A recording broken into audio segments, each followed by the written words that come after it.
Unit 17. Time Zones.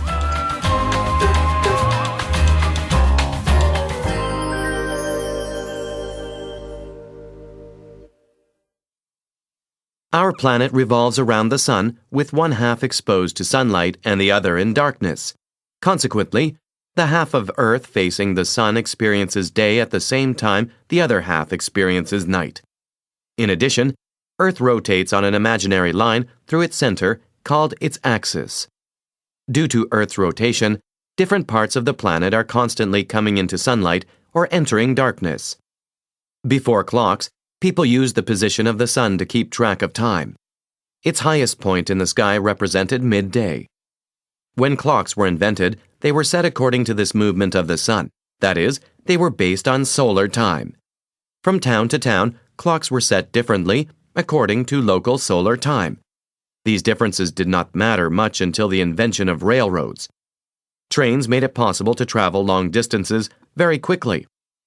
So differences in local solar time made scheduling very confusing. Suddenly, there was a need to set a standard time. This was done by establishing time zones.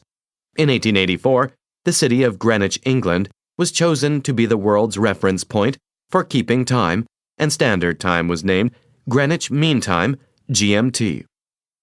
In 1972, improvements in timekeeping technology led to the adoption of Coordinated Universal Time, UTC.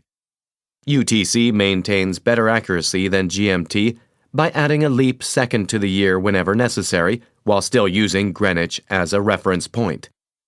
The physical boundaries of the time zones were created by evenly dividing the globe into 24 sections to match the day's 24 hours.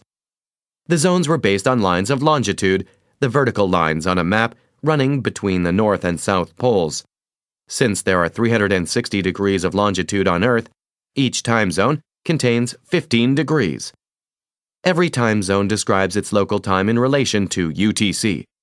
For example, Toronto lies in the time zone that is 5 hours behind UTC, so the time in Toronto is written as UTC minus 5.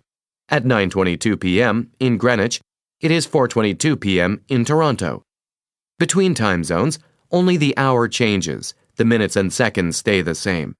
When you travel east and pass into another zone, you set your watch forward 1 hour, while westward travel requires that you set it back 1 hour.